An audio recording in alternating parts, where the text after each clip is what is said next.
Hello everyone, আসসালামু আলাইকুম। কি অবস্থা সবার? অনেক অনেক দিন আমি এদিকে ওদিকে সেদিকে চেষ্টা করেও ফেল মারছি, ভিডিও বানাইতে পারি নাই। কারণ আমার আন্ডা খুব ঝালায় আজকাল। আর আন্ডার বাপ চলে যায় কাজে, অফিসে যেতে হয় এখন। আগে তো হোম অফিস ছিল, এখন নতুন জব। তো কালকে যে ভিডিওটা বানাইছি ওইটা এখন এডিট করা হয় নাই, বেড়াতে গেছিলাম, যে রিল শেয়ার করছি ওগুলা। তো আজকের ভিডিওটা আমি প্রথমে শুরু করি হচ্ছে আমার যে অনেক বেশি ওয়েট ছিল, এই ওয়েটটা নিয়ে আমি কিভাবে আসলে প্রেগনেন্ট হলাম। অনেকেরই প্রশ্ন থাকে যে ওভারওয়েট হলে নাকি প্রেগনেন্ট হওয়া যায় না বা কনসিভ করে না। অনেকে বলে যে আমার তো ওভারওয়েট, আমার হয়তো কনসিভ হবে না। বিষয়টা একদমই ভুল। আমি কিন্তু 5 ফুট 5 ইঞ্চি। তো বাংলাদেশি একটা মেয়ে হিসাবে কিন্তু 5 ফুট 5 ইঞ্চি ভালো একটা হাইট। তো এখানে আসলে যে পিছনে মেলা হবে, এখানে পুরো একটা পার্ক, এখানে মেলা হবে দেখে সব সাজাচ্ছে, এই জন্য একটু সাউন্ড।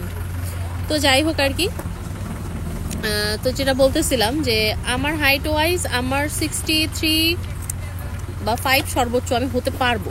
63 হলেই বেস্ট, 5 হইলেও মোটামুটি একটা সৌন্দর্যের মধ্যেই থাকে। কিন্তু তার উপরে গেলেই কিন্তু আমি ওভারওয়েট। সেইখানে আমি যখন বাংলাদেশে যাই তখন আমার ওজন 76, 5 to 6 এরকম 76ই হবে।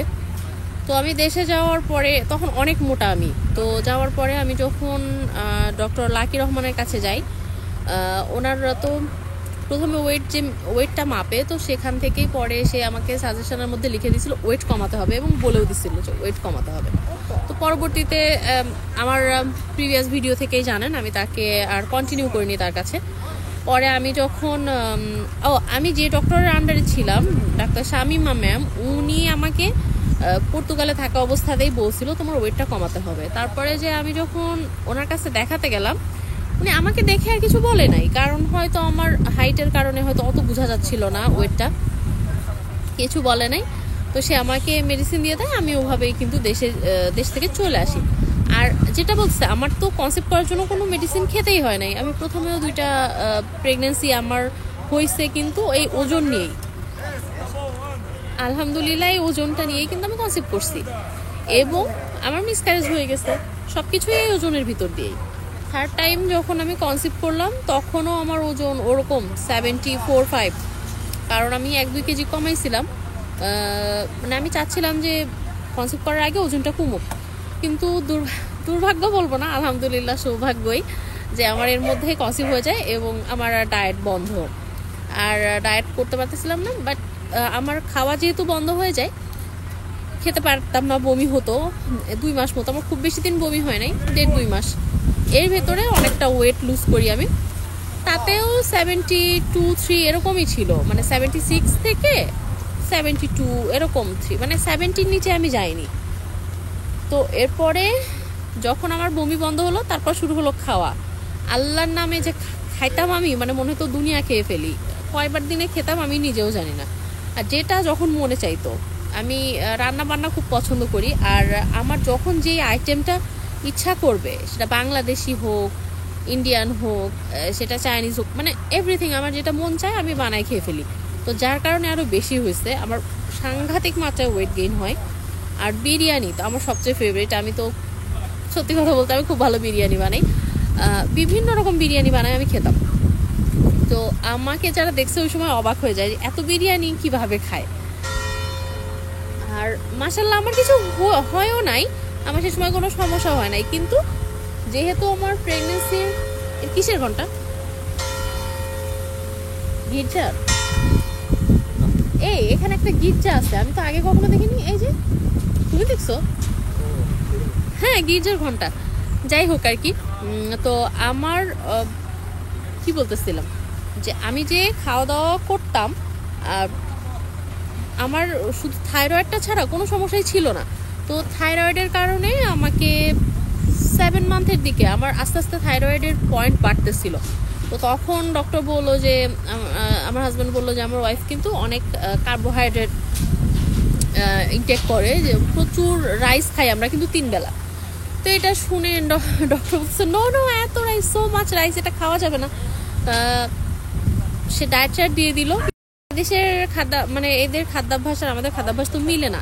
যার কারণে আমি কিন্তু ওটা মেনটেন করতে পারি নাই। কিন্তু আমি হচ্ছে চেষ্টা করতাম, এত খিদা আমি কন্ট্রোল করতে পারতাম না। আমি জানি না কিভাবে আমার ডায়াবেটিক হয় না এই ফুল প্রেগনেন্সিতে, বলতে পারবো না। শেষ পর্যন্ত আমার ডেলিভারির আগে আমার ওজন দাঁড়ালো অলমোস্ট 100, 97 হবে, প্রায় 100ই বলা যায়। তো 100 কেজি ওজন নিয়ে আলহামদুলিল্লাহ আমার ডেলিভারি হলো। কি বলবো, আমাকে দেখে এখন পর্যন্ত কিন্তু আমার ডাবল চেন, আর খুবই বিশ্রী অবস্থা। ফিগারের অবস্থা তো মানে একেবারে ন্যাস্টিক হয়ে গেছে।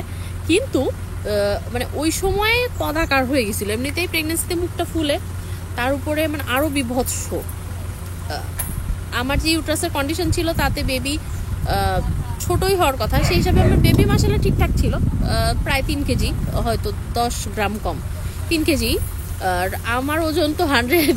তা আমি নিজেকে দেখে একসময় নিজে চিনতে পারতেছিলাম না যে আল্লাহ কি অবস্থা। আফটার ডেলিভারি কমতে কমতে 85-এ এসে দাঁড়ালো, কিন্তু 85-এ এসে আমার ওজন স্টাক হয়ে গেল, আর কমতেছে না। এবার আমি কয়েকদিন, 2 সপ্তাহ 3 সপ্তাহ মানে 15 দিন হবে আগে, আমার মানে 15-16 দিন আগে আমি না, আমার হাজব্যান্ড আমার একটা ছবি তুলছে, মানে আমি আমার হাজব্যান্ডের সঙ্গে দেখবেন বেশিরভাগ রিল আমার বাচ্চা শেয়ার করি, আমার সাথে খুব কম রিল শেয়ার করি, কারণ কি আমাকে দেখে আমার কনফিডেন্ট লেভেল 0 হয়ে যায়। ওই দিন দেখে আমি না কায়দে দিছি যে মানে আমার এত বিচ্ছিরি চেহারা হয়েছে, মানে এটা আমি না, এটা আমার মানুষ যত সুন্দর হোক সে যদি অস্বাভাবিক মোটা হয় তাকে কিন্তু দেখতে খুব বাজে লাগবে। তো আমাকে দেখতে এত বিচ্ছিরি লাগতেছে যে আমি মানে পুরা কানাকাটি করা শুরু করে দিছি। আমার হাজব্যান্ডকে বলতেছি যে মানে এটা আমি না, কিছুটা করো। তো ও কি করবে, বাট আমারই তো বের করতে হবে। আমি যেহেতু ব্রেস্ট ফিডিং করাই আমার বাচ্চাকে, যেদিনই আমি হচ্ছে ডায়েট করতে যাই, আমি তো কার্বোহাইড্রেট পুরো আমি ফ্যান, আমার ভাত খুব পছন্দের একটা খাবার, ভাত খেতেই হবে, এবং ভাজা পোড়া রিচ ফুড এগুলাই খাই আমি। আমার হেলদি ফুড ভালো লাগে না, মানে জিহ্বার দোষে এগুলা কিন্তু সমস্যা হয়। তো আমি দীর্ঘ 3 বছর ডায়েট করি না। এর আগেও আমি ওজন বাড়লে ডায়েট করতাম, বাট এত অস্বাভাবিক কখনো হয়নি। তো 3 বছর ধরে আমি ডায়েটটা ধরতেই পারিনি। তো তখন আমি যখনই একটু ভাত কমাতে যাচ্ছি, আমার বাবু দুধ পাচ্ছে না। তো সেটা নিয়ে আমি প্রচণ্ড মানে ডিপ্রেশনে চলে গেছি যে আমি কি করব, তাহলে কি আমি আর চিকন হতে পারবো না? অনেকে বলতেছে তোমার বাবু দুধ ছাড়লে তুমি করবা, কবে আমার বাচ্চা দুধ ছাড়বে, আমি কবে ডায়েট করব? কেউ বলতেছে 6 মাসে, আবার কেউ এখানে আমাকে নিরুৎসাহিত করতেছে যে 6 মাসে তোমার বাচ্চা হয়তো খাবার ধরবে, বাট সেটা এনাফ না, হয়তো সামান্য একটু কিছু খাবে, তোমাকে ঠিকই ফিড করাতে হবে তাকে, মূল খাবারটা ওই ফিডিং থেকেই আসবে। সব শুনে ঠিক আছে, আমার আর জীবনে মানে সুন্দর হওয়া, চিকন হওয়া এই আশা আর শেষ পর্যন্ত আমি কি করলাম, নিরুপায় হয়ে মানে আমি কান্নাকাটি ধরে দিচ্ছি, মানে আমি কাঁদতেছি। পরে এক সময় মানে খুব আপসেট হয়ে আমি খুঁজতে একটা ফেমাস না, ছোটোখাটো আমাদের মতোই একজন ইউটিউবার, তার ডায়েট প্ল্যান দেখলাম, এবং আমার কাছে জিনিসটা ভালো লাগছে, বাট মনে হয়েছে এত অর্গানাইজ আমি কিভাবে করব, মানে ছোট বাচ্চা, হাজব্যান্ড অফিসে চলে গেলাম, আমি একা কিভাবে। পরে আমার কানাকাটি দেখে আমার হাজব্যান্ড বলছে কি হয়েছে, আমাকে বলো কি লাগবে। বলছে আমি জানি না কি করব। পরে ও ভিডিওটা দেখে বলছে আমি সব কিছু এনে দিই। পরে না আমি জানি সম্ভব না, তারপরে বললাম আচ্ছা। তো ও যে এনে দিল বিকেলে আমার অনেক টাকার জিনিসপত্র, কি বলবো, কারণ ওখানে এক্স্যাক্টলি যা যা জিনিসপত্র বলছে তার অল্টারনেটিভ আছে, কেউ যদি কম খরচে ওটা করতে চায় করতে পারবে, বাট এক্স্যাক্টলি যা যা বলছে আমার হাজব্যান্ড তাই আনছে, যার কারণে একটু এক্সপেন্সিভ হয়ে গেছে। কারণ হচ্ছে যে আমি যেহেতু ইউরোপে থাকি, তো আমার কাছে অ্যাভেলেবেল সব কিছু, তো সে সব কিছু এনে দিছে।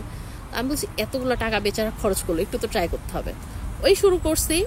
ওই দিন সকালেও আমি খাইছি অনেকগুলো ভাত, যেহেতু আমার আগের দিন ডায়েট করতে চাই, আমার বেবি দুধ পায় নাই, সেহেতু আমি খাইছি অনেকগুলা। কিন্তু পরে ভাবলাম যা রিস্ক নিবই আমি।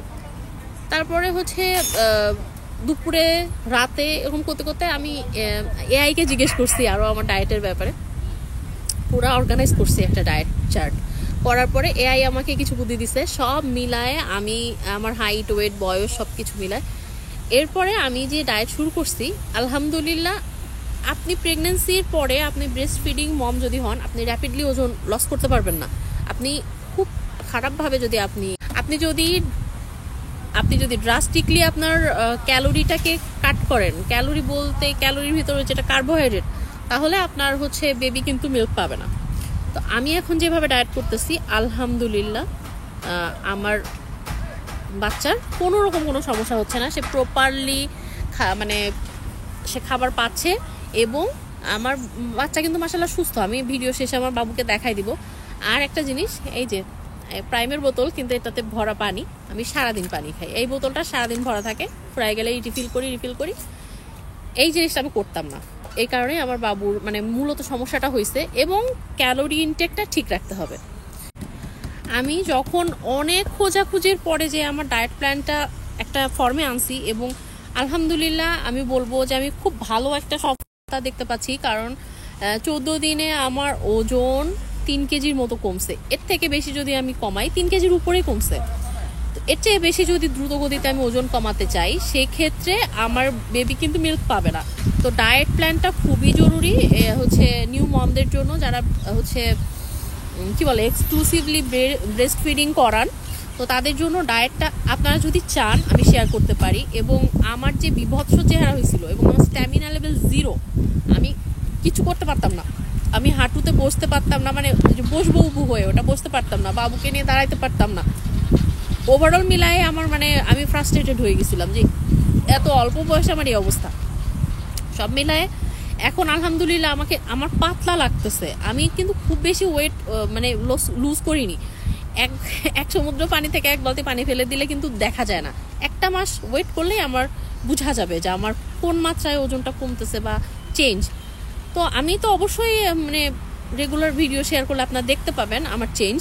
আর যদি আপুরা যদি চান যে এটা শেয়ার করি আপনাদের সাথে আমার ওয়েট লস জার্নি, এবং যদি তা আপনারা উপকৃত হন আমাকে কমেন্টে জানাবেন। আমি অবশ্যই আপনাদের যদি প্রয়োজন হয় জানালে আমি অবশ্যই শেয়ার করব। তো আমি অনেক হ্যাপি, আমি ডায়েট প্ল্যানটা হচ্ছে নিয়ে খুবই হ্যাপি। আমার পেটও ভরতেছে, আমি 3 ঘন্টা পর পর খাচ্ছি, কিন্তু আমার ক্যালোরি ইনটেকটা এই মাত্রায় থাকতেছে যে আমার কিছু করে 300 গ্রাম হলেও ডেইলি আমার ওজন কমতেছে। 200-300 গ্রাম করে কমলেও কিন্তু আমি তো আমার কথা বলতে পারি যে আমি যদি উল্টাপাল্টা না খাই তাহলে আমি 3-4 মাসে আমার ইয়েতে চলে আসতে পারি ইনশাল্লাহ। সেখানে আপনার 6 মাস লাগুক, 8 মাস লাগুক, আপনি তো ফর্মে আসতেছেন, কিন্তু আপনি দিনের পর দিন খাইতেই থাকেন, আপনার ওজন যেখানে আছে সেখান থেকে আরও বাড়বে। তো ঠিক আছে, আপনারা জানাবেন যে আপনাদের আসলে প্রয়োজন কিনা এই ধরনের ডায়েট চার্ট। যদি আপনারা মনে করেন প্রয়োজন, অবশ্যই আমি শেয়ার করব ইনশাল্লাহ। আমার ডেইলি মিল সকাল থেকে রাত পর্যন্ত আমি আপনাদের সাথে শেয়ার করার চেষ্টা করব। তো সবাই ভালো থাকেন, আজকে আর বাড়াবো না, বেলা চলে যাচ্ছে। আর এই যে আমার পাশে এখানে মেলা হবে, আপনাদেরকে একটু ঘুরায় দেখাই। এই যে তারা সেট করতেছে, তো এটা শুরু হলে ইনশাল্লাহ আপনাদেরকে দেখাবো যে ইউরোপের মেলাগুলা কেমন হয়। আর আবার টুনটুনিকে নিয়ে তো আসবোই দেখাতে। তো ঠিক আছে, আবার টুনটুনিকে দেখায় বিদায় নিচ্ছি। সবাই ভালো থাকেন, আল্লাহ হাফেজ। পাপা সবাইকে একটু হাই বলে দাও, সবাইকে হাই বলবা না বেবি। আপনারা দেখতেই পাচ্ছেন মাশাআল্লাহ আমার বাবু কিন্তু মানে একদম যতটুকু দরকার অতটুকু হেলদি। তো সেটা কিন্তু সম্পূর্ণ, সে কিন্তু বাইরের কোনো খাবারই এখনো খায় না, তার কেবল 4 মাস চলতেছে। তো সে সেরকম মানে শুধুই আমার উপরেই ডিপেন্ডেন্ট। তো তারপরেও আলহামদুলিল্লাহ সে কিন্তু যথেষ্ট হেলদি। তো বুঝেন আমার ডায়েট প্ল্যান ভালো না হইলে এটা কিন্তু হইতো না। তো ঠিক আছে, সবাই ভালো থাকেন। পাপাই তো বাই বলে দাও, টাটা। সবাই ভালো থাকো, টাটা।